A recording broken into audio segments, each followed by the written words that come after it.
Hey, good afternoon, everyone. We're going to give it a few minutes while the attendees join into the session. So we'll get started here in the next few seconds.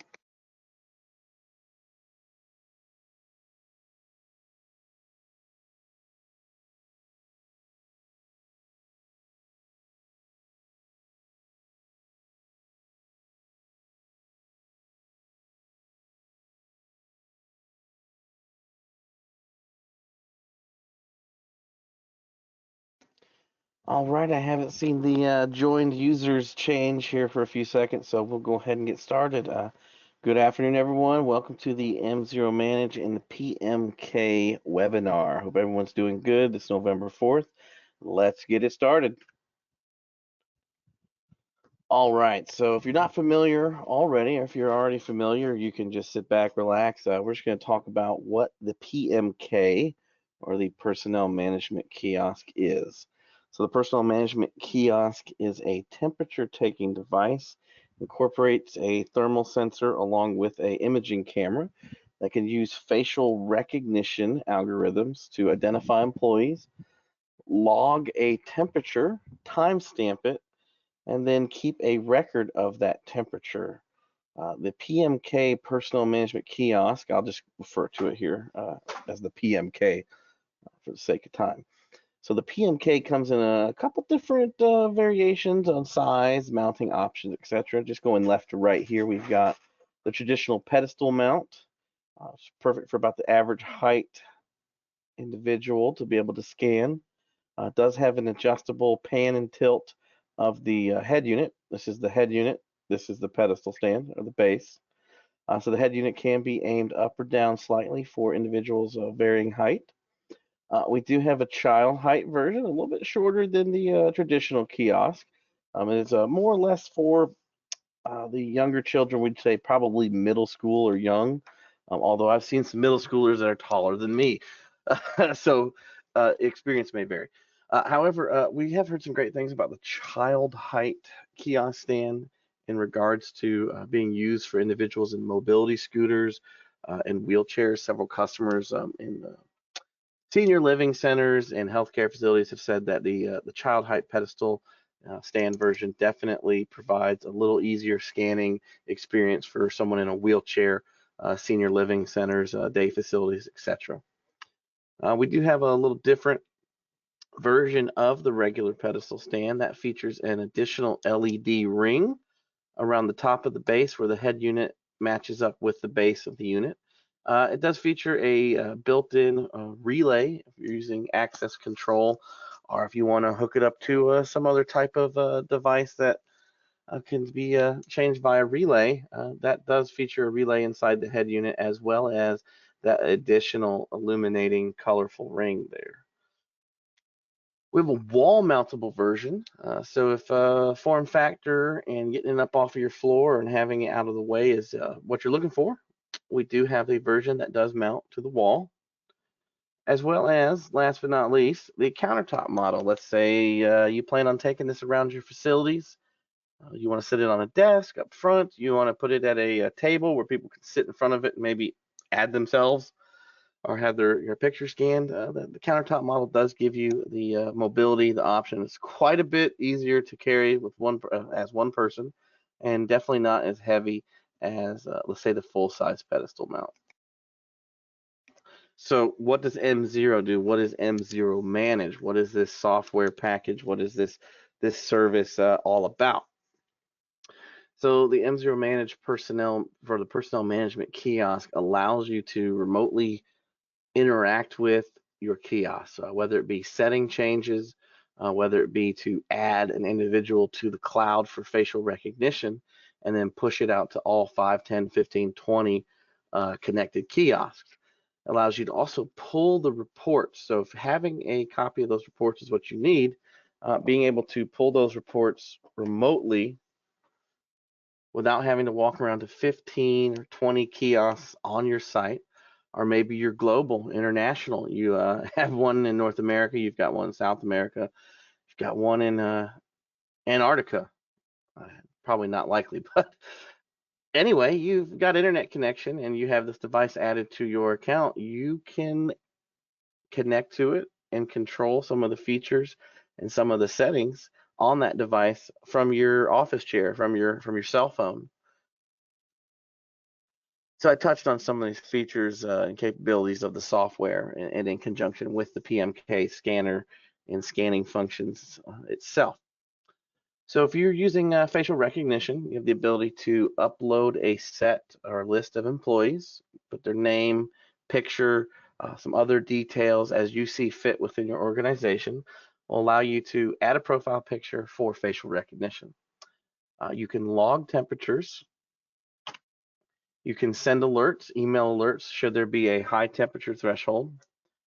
Being able to search through reports using a nice graphic user interface.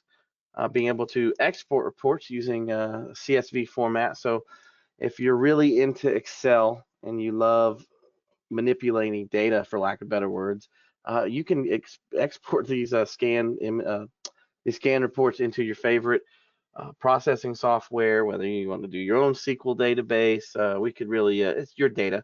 From that point out there, if you're a database administrator, you'll know what to do with it. Or if you just want to have an archive of that day or that week's scans, you can export that record and then have a record set on your local device or your local server, your computer, not the kiosk. So you can export it to your computer is what I'm saying. So you can view the temperatures and scans. You don't just have to export it. You could simply just pop in, take a look at the dashboard, pop right back out, determine if the kiosk is online, what time did it last connect, is it a good connection, changing in-app settings and configurations. I mentioned before about the dashboard. You can see scans roll in within 5 to 10 seconds, depending on your local network speed and your internet service provider speed. If you got a slower connection, it might be closer to the 10-minute mark. For really fast connections and really good local networks, you will be able to see those scans. I've had them come up as soon as a second and a half, 2 seconds.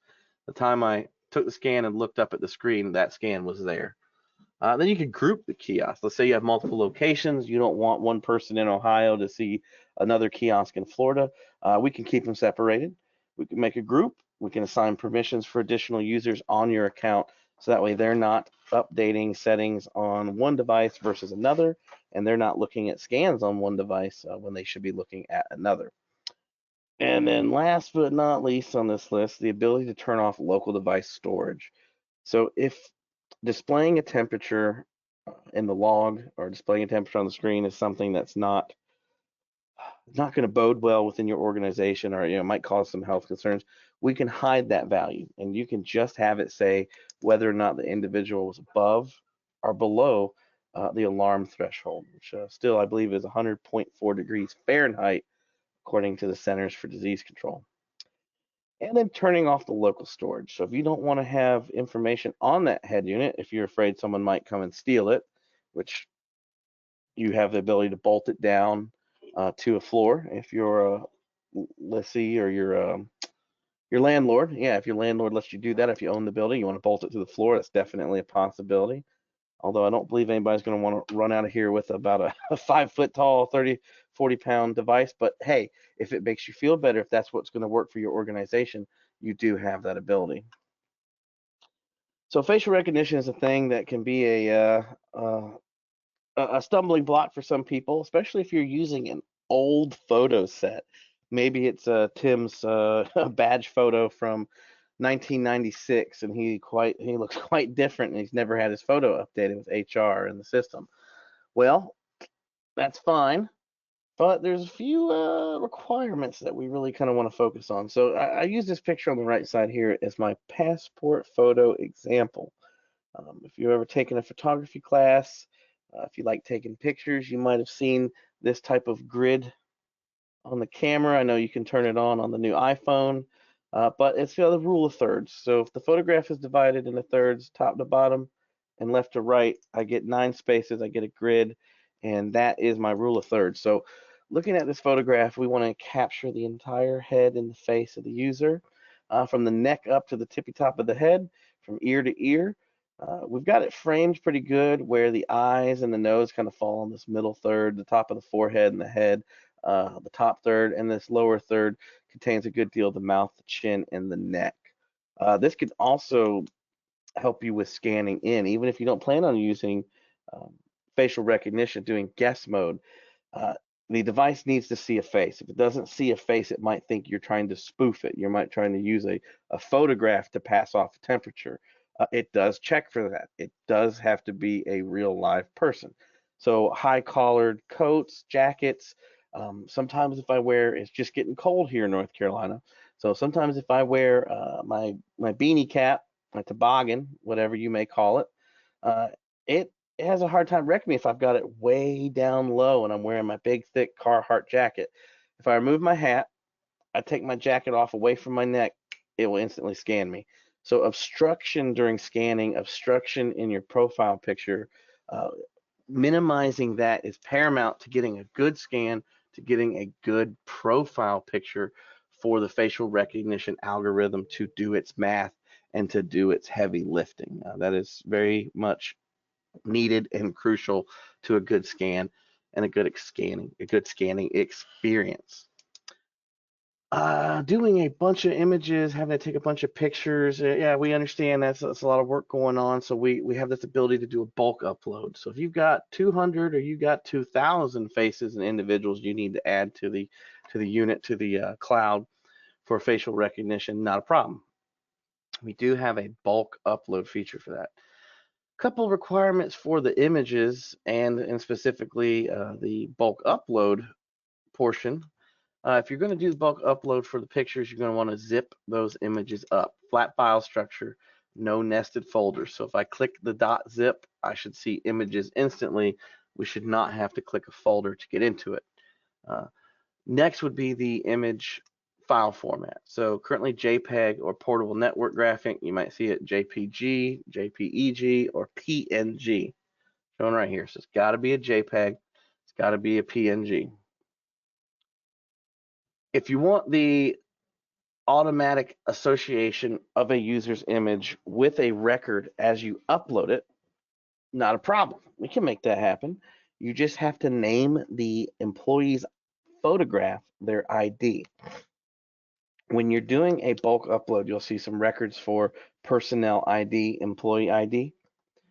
If Tim Johnson has an employee ID of 8675309 and it's in the CSV file, we would name his picture 8675309.png. When the system uploads that, it will associate that file name with that record, that line in your CSV uploadable file, and it will associate those two together and it will create that profile for that individual. Photographs do not need to exceed 500 kilobytes. So we don't need a full 26 megapixel high definition. You don't have to run out and go buy a DSLR camera or a big fancy $700-800 camera body with a $10,000 lens. Webcam on your laptop should be just fine enough. As far as the size, as far as the actual physical dimensions, that cannot exceed 4,000 by about 2,600 pixels. The kiosk will reject it. Image is too large, it's too much data to process, and it will eat into your storage space on the device.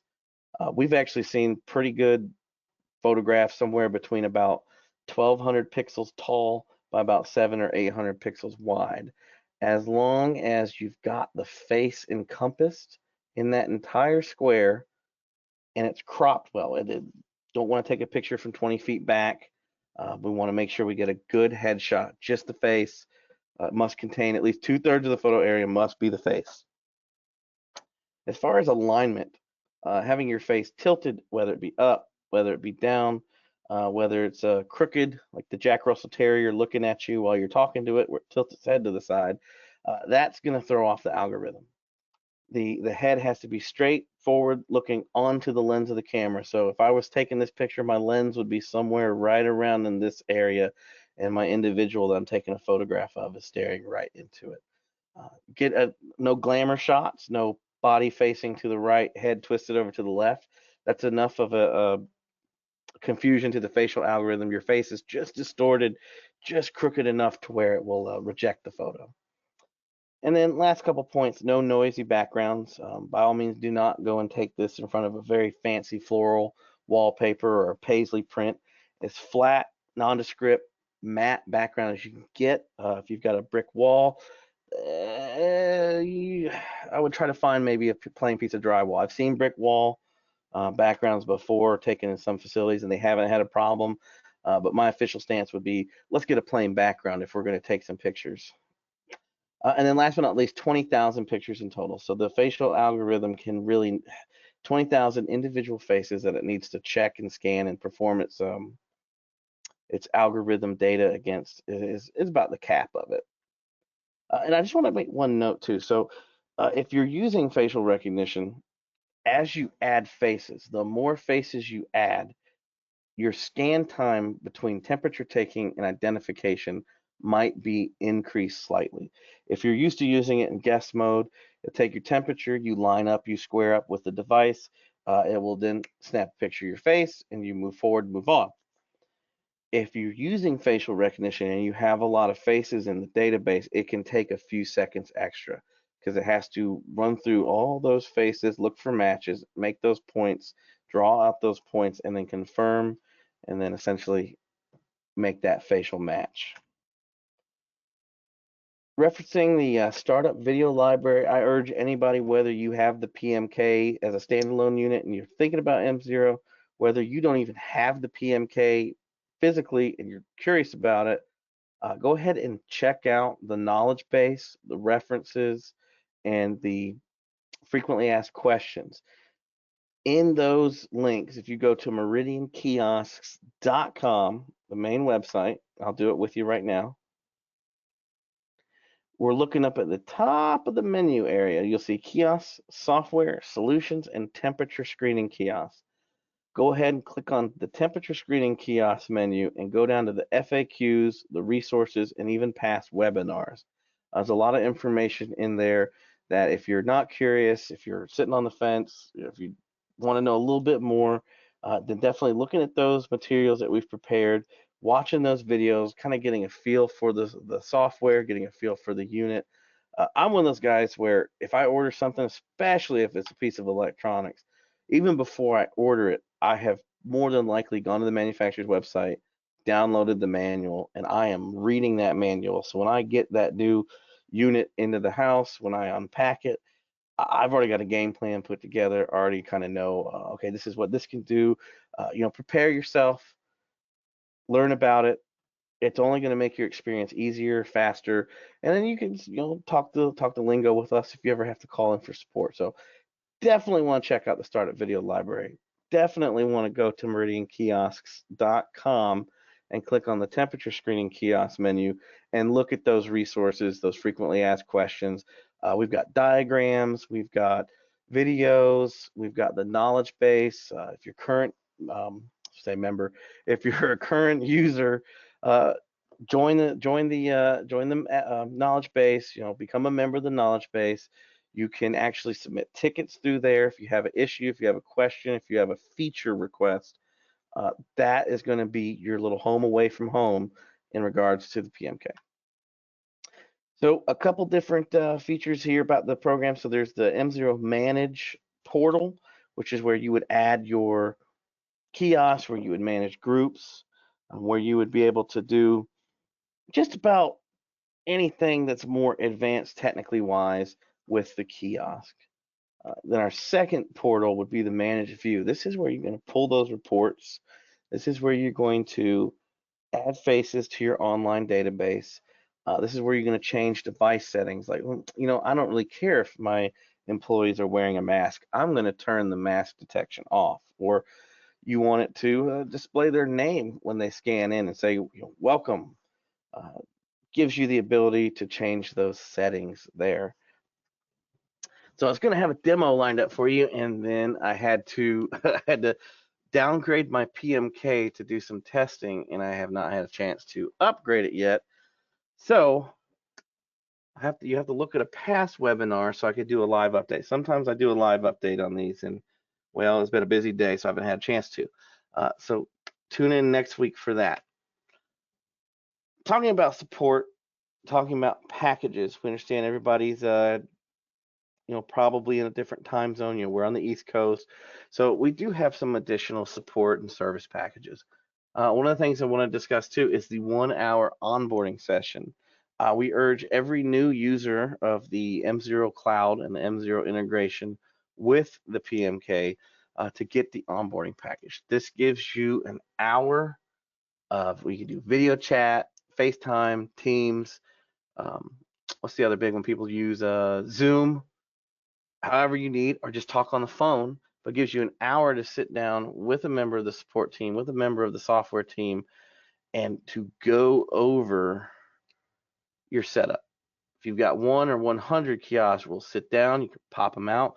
You get an hour to go through it. We'll get you set up, we'll get you added, we'll get you communicating with the server, go over some settings, some suggestions.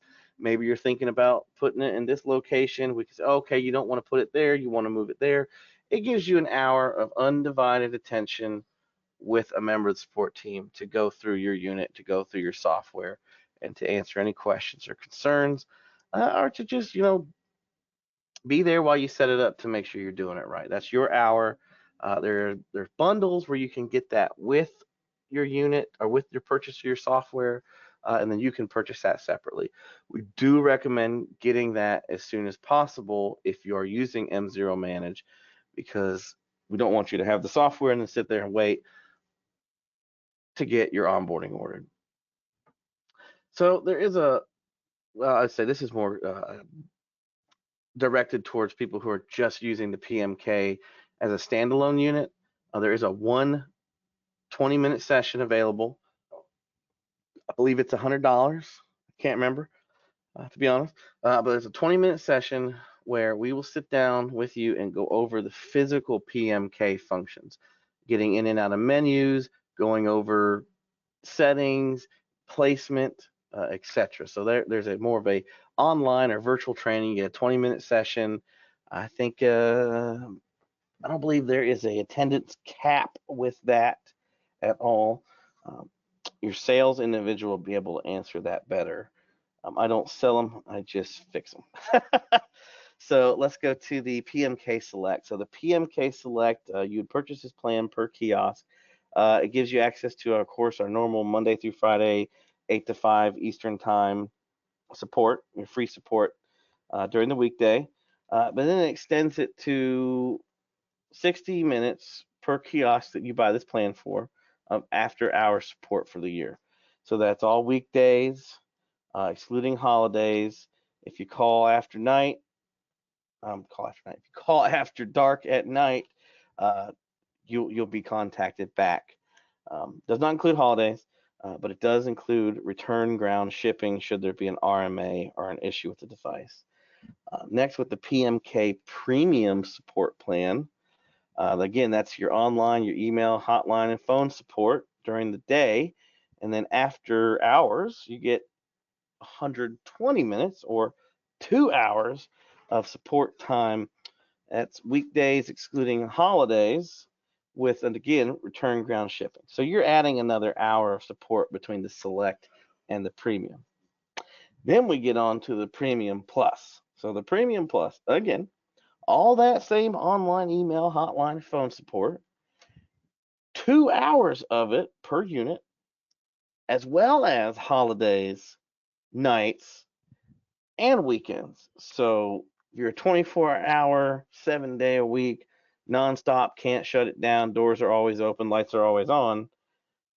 Premium Plus, holidays, weekends, nights, 2-day shipping, so 2-day return shipping on a head unit, and a 48-hour head unit replacement.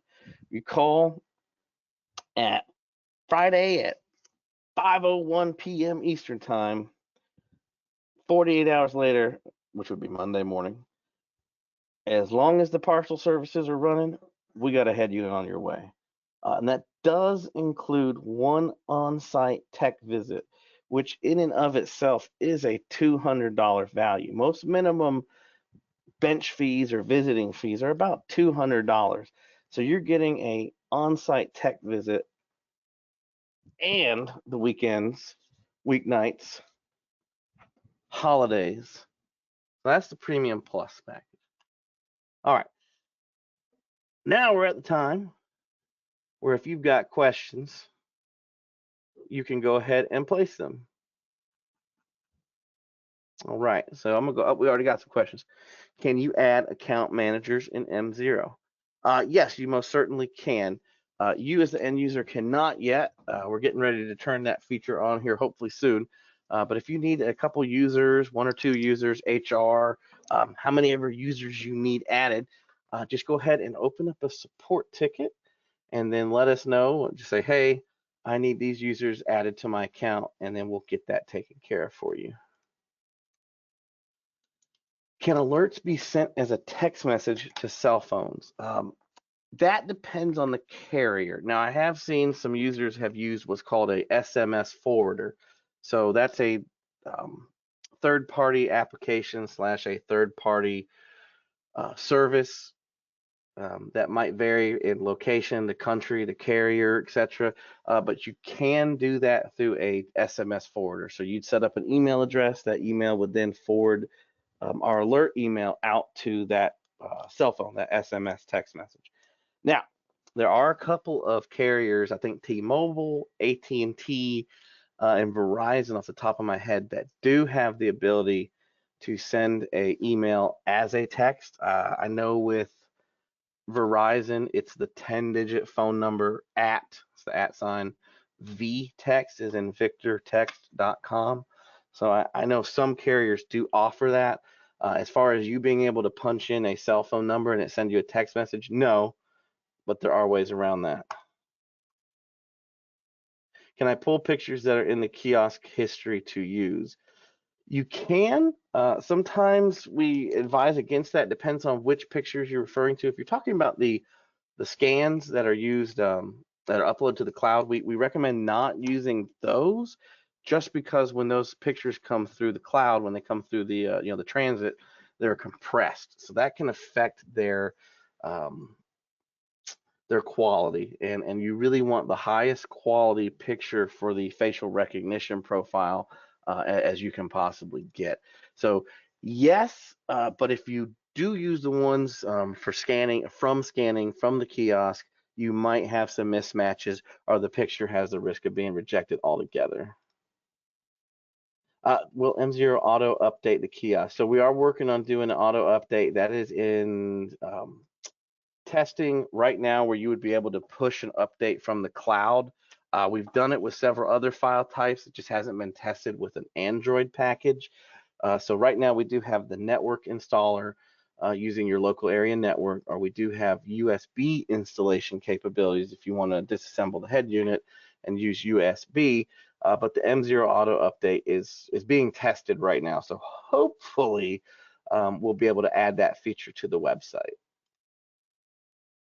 Does the unit scan QR codes? It does not scan QR codes, but we are just finalizing a update for the software on the PMK and MzeroManage View for you to be able to display QR codes to scan after a temperature has been established and that event has been recorded. So it will very soon be able to display QR codes.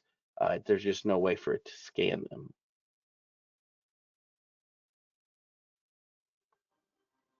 Let's see. So expenses cost twice as much on similar units on Amazon. I didn't know Amazon was selling those. I'll have to look at that. Let's see.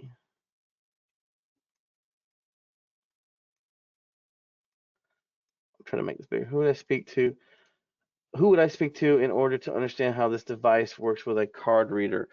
Your sales representative, if you've already got an established relationship with either a reseller or a sales representative, they should be able to answer most of those questions. If they can't, they will probably ask someone in support. There is some limitations to what card types the device can function with. And if you need one with an integrated card reader in the head unit, they don't all come with one. So if you want one integrated, you would need to specify that at the time of purchase, and that as well, they would probably say, hey, these are the card types that it can read. So reach out to your reseller. If you've been working with someone directly at Meridian, go ahead and give them a shout. So, okay, one of my kiosks continues to fail to check in. Let's see. So that might be a networking issue. We've noticed that if they're far away from access points, they might stay connected for a little bit, and then any interference or turbulence in the area might cause it to kick off. See, sometimes it requires a manual reboot. Is there a conflict with 2 kiosks syncing to M0? No, there's definitely not an issue with 2 kiosks syncing with M0. You can, when you update, if you have 10 kiosks connected, you have 2 kiosks connected. When you do an update, whether it's adding a face, changing a setting, it is pushed out to all those devices at the same time.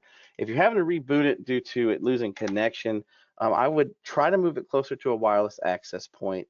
Make sure that you're connected to an access point that is only broadcasting the 2.4 gigahertz band.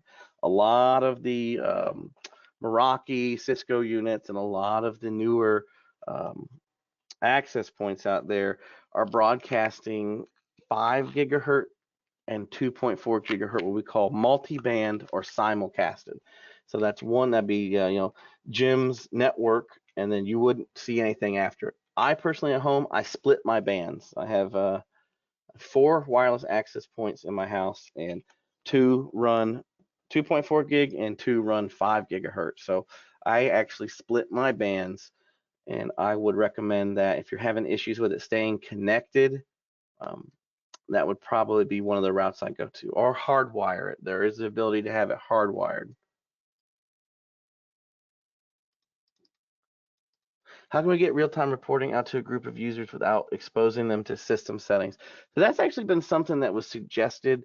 Right now, the 2 user levels limits you from changing settings, adding kiosks on the server side, and then you have the ability, or you can gain access to the view portal. So that's one setting, what we call a tertiary user setting that would allow them to view reports. That has been proposed. That would just be a software back-end setting. I can check and see where we're at on that. It has been discussed, and it hasn't been thrown out the window. So that would be a feature request. And if you need that feature request sooner than not, please open a ticket and let us know that. If it's a user source ticket, then we can change that over to the correct queue and then put some details in there, and then you can report on that and watch that as updates are made. Can I get a download link to the software, please? So that is going to be, if you go to the temperature screening kiosk website,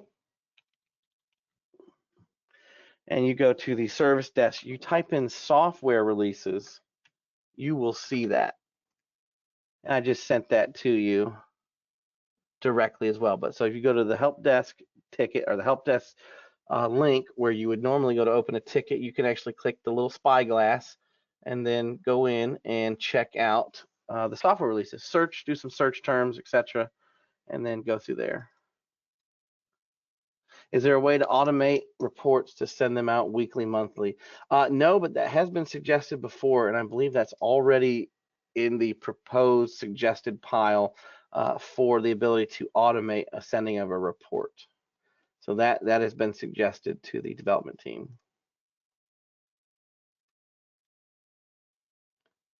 If we can't use a face image to scan an employee, what other method could be used? So if you can't use the facial recognition, you don't have to. You can run it in what's called guess mode. If you can't capture an image of an employee, whether it's got a name or anything like that associated with them, then there's probably not a whole lot you could do. It is a temperature taking device that relies on capturing an image to verify that a scan has occurred. But if hiding the name and hiding a numerical temperature value is something that might allow you to scan an image just to verify that someone has had their had their temperature taken by picture, then that would probably be the best suggestion I could give for you. Okay, so one of the users had a question. Yes, we're using Meraki. So in that Meraki, you should be able to split the bands and or add an additional SSID. We've had numerous individuals have to do this, where they've created a specific SSID where it is only 2.4, I believe it's ABGN. So 802.11 ABGN, those wireless protocol. If you don't know what I'm talking about, your network operations team should. But yes, we might need to make a SSID that's only doing 2.4.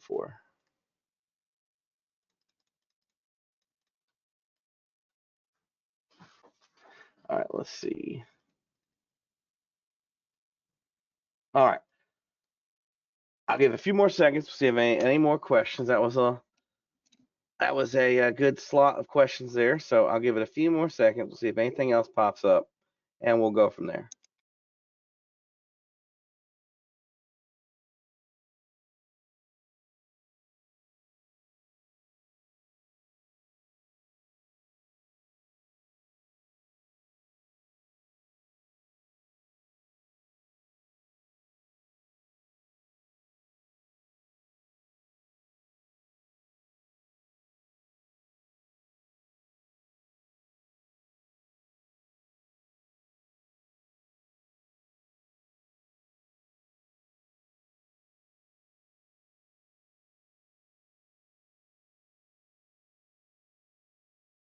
We got a couple in here. Oh, it makes it so small.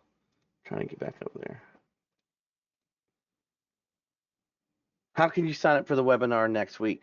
If you go to the MzeroManage, if you go to Meridian Kiosks and you're looking at the temperature screening kiosk, I'm trying to do it with you. There you go, temperature screening kiosk. The last option on that menu is webinars. If you click there, there's a webinar sign up link as well as webinars past.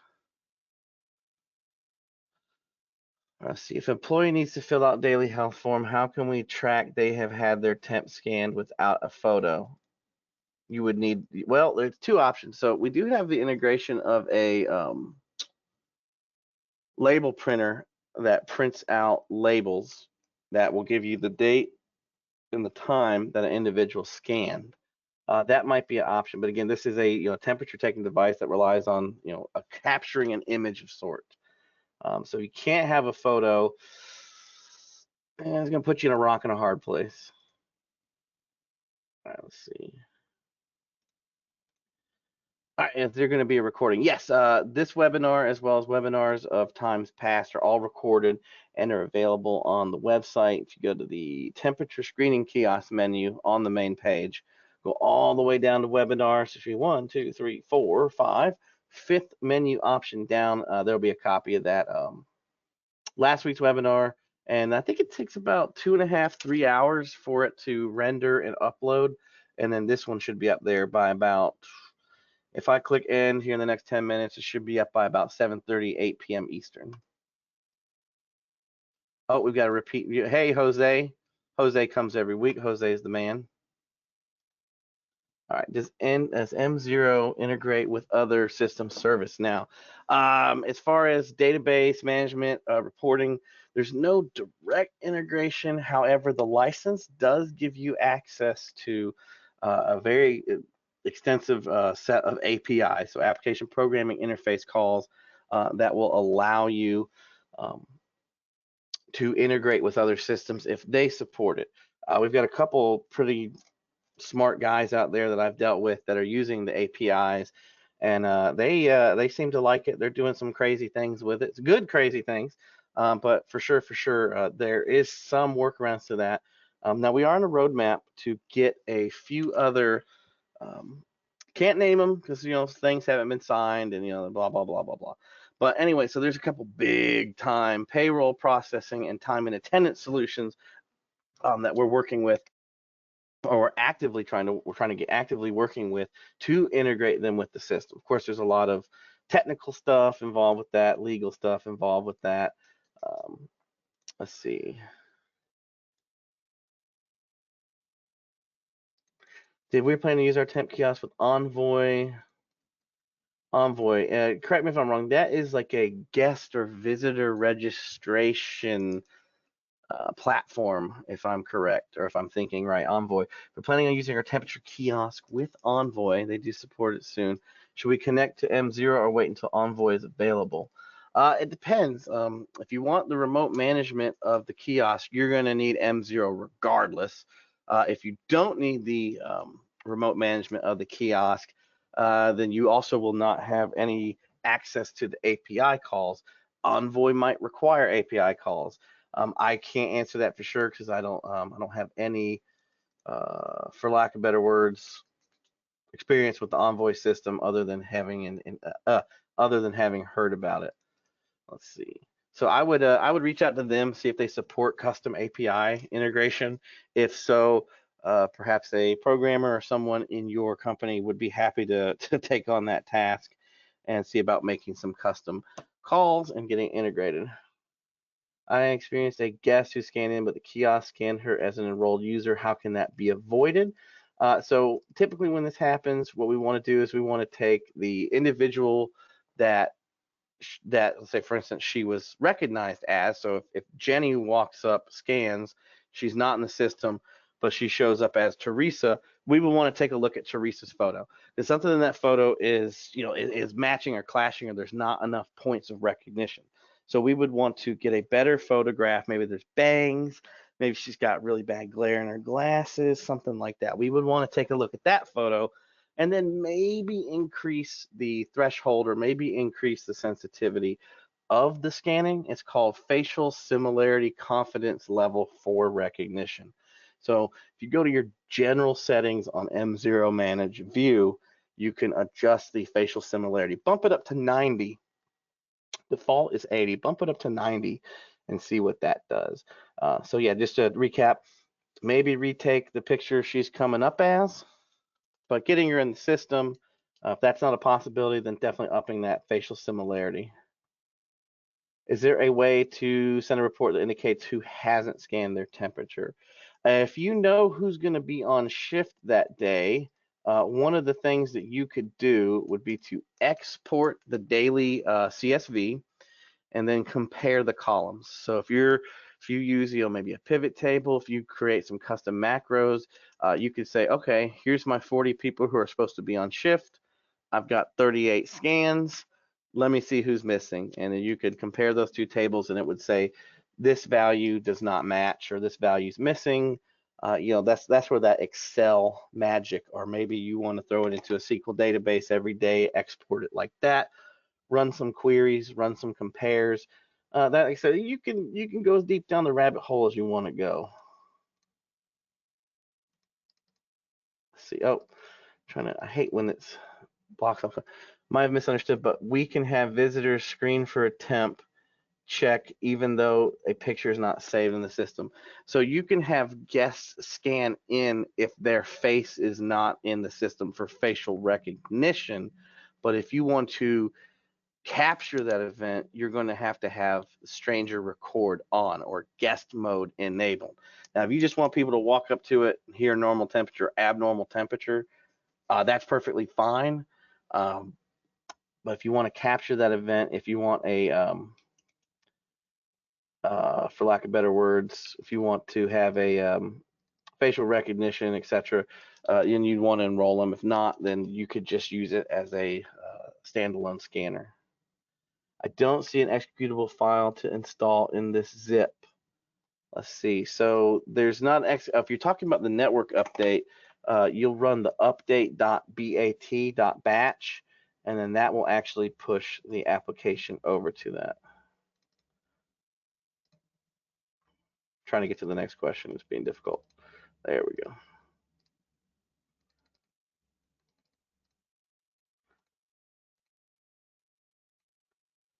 All right, so yeah, Jordan's asking questions. So you want to run the update.bat. Do not run it as an administrator. It will change some of the command calls. We want it to run, unzip it, and then scanning QR code, something we can request as a new feature. It is. I can go ahead and save you the time. If you want the device to scan a QR code, then that would there's no touch screen, there's nothing like that on it, so the device wouldn't know what to do with that QR code. That would be a completely, basically different rework of the core functions of the device. So I don't that might be something that you would want to pose either in a help desk ticket or a feature request, and then we could gather more along the lines of where you're heading with that request, because I think I get what you're going for here. I just don't think it's going to work with the unit the way it is. That would be a very expensive rework to kind of recode it to make it read QR codes to do something other than scan and take temperatures. All right, well, we're about out of time. I'm going to give it a few more seconds. Maybe you're a slow typer. You're typing right now. So I'll give you a few more seconds and we'll see if there's any more questions.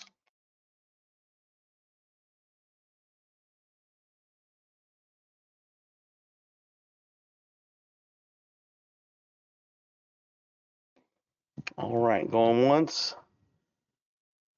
Maybe you're still typing. Maybe you haven't hit enter or submit yet. Give it a few more seconds.